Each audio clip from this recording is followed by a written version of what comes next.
जी, कहा जाता है कि हर कहानी के दो रुख हुआ करते हैं और ये बात मुकम्मल तौर पर मुल्तान में पिछले दिनों पेश आने वाले एक अफसोसनाक वाक़ये में बिल्कुल सही दुरुस्त साबित होती है, क्योंकि एक अफसोसनाक वाक़या पेश आया था जिसमें वीआईपी मूवमेंट के दौरान मोटरसाइकिल सवार बुजुर्ग शहरी था गुलाम मोहम्मद। जब वो वीआईपी मूवमेंट के दरमियान में आया तो जहाँ पर मौजूद मुतल्लिका एसएचओ की जानिब से उसके ऊपर तशद्दुद किया गया। इसके ऊपर ये मामला पूरा हाइप क्रिएट हुई और इसके ऊपर बड़ा सख्त जो था वो एक्शन भी देखने आया, जिस पे आरपीओ मुल्तान की जानिब से भी एक्शन लिया गया, वज़ीर आला पंजाब की मरियम नवाज़ की जानिब से भी एक्शन लिया गया और मुतल्लिका एसएचओ को गिरफ्तार किया गया, शफीक अहमद को, और उसे हवालात में भी बंद किया गया।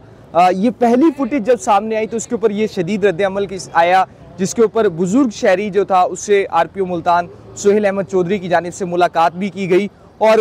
उसको चाय भी पिलाई गई और जो उसे 10,000 रुपये जो था वो पुलिस की जानिब से दिए भी गए और मुतल्लिका एसएचओ के ख़िलाफ़ जो था एफआईआर भी काटी गई, उसे हवालात में भी बंद किया गया, मुकदमा भी दर्ज किया गया। लेकिन अब कहानी का रुख जो है वो एक और रुख सामने आया है। वो रुख ये है कि जो इस मामले की दूसरी जो सीसीटीवी फुटेज है वो सामने आ चुकी है। दूसरी सीसीटीवी फुटेज की जानिब जब से सामने आई है तो मामले का जो रुख है वो मुकम्मल तौर पर बदलता हुआ दिखाई दे रहा है, जिसमें जो बुजुर्ग शहरी गुलाम मोहम्मद है जिस टाइम वेस्ट इंडीज़ की टीम स्टेट गेस्ट के तौर पर मुल्तान में मौजूद थी और वो एयरपोर्ट के लिए जा रही थी तो रूट लगा हुआ था, रूट के ऊपर मोटरसाइकिल सवार गुलाम मोहम्मद अचानक से नमूदार होते हैं और सीसीटीवी फुटेज में देखा जा सकता है जिसमें गुलाम मोहम्मद जो बुजुर्ग शहरी हैं वो अचानक से वीआईपी रूट पर आते हैं और एक पुलिस एहलकार उन्हें रोकने की कोशिश करता है, जिसके ऊपर वो हाथ से जो है वो उस पुलिस एहलकार को धक्का देते हुए आगे बढ़ते हैं और वहीं पे वायरलेस कॉल चलती है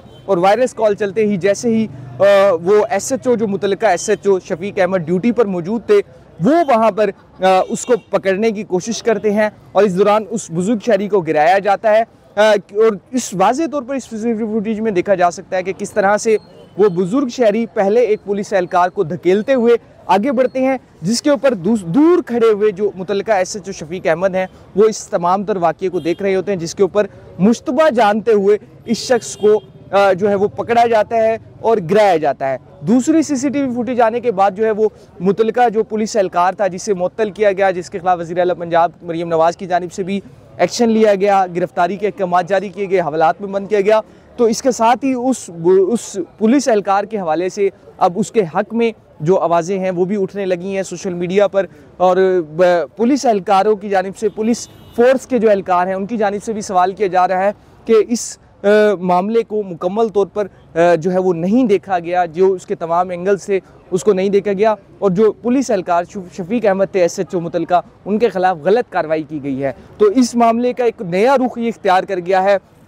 जिसके मुताबिक जो मुतल्लिका जो बुजुर्ग शहरी था जिसके ऊपर तशद्दुद की पहली वीडियो वायरल हुई और उसको मारा गया पुलिस एहलकार की जानिब से, लेकिन दूसरी जो सीसीटीवी फुटेज आई है और जिसने सारी कहानी को मुकम्मल तौर पर बदल कर रख दिया है और इस कहानी के मुताबिक यही देखा जा रहा है कि बुजुर्ग को रोकने की, गुलाम मोहम्मद जो शहरी था उसे रोकने की कोशिश की गई लेकिन वो नहीं रुका। उसके बाद जो था वो मुतल्लिका जो ड्यूटी पर मौजूद एसएचओ था उसकी जानिब से उसे रोकने के लिए और मुतल्लिका वीआईपी मूवमेंट को के अंदर कोई भी हर्डल पैदा ना हो तो उसे वहाँ पर जो था वो पकड़ा गया और ये इस असना में किया गया क्योंकि वो पहले ही एक पुलिस एहलकार को धक्का देकर मारकर, कोहनी से मारकर वो आगे बढ़ रहा था और इस मौके के ऊपर जो था वो उसे रोका गया और इस तरह से इस वाक़ये की दो सीसीटीवी फुटेज अब सामने आ चुकी हैं जिन्होंने वाक़ये की मुकम्मल तौर पर जो मामला है उसका रुख जो है वो तब्दील कर दिया है। जी।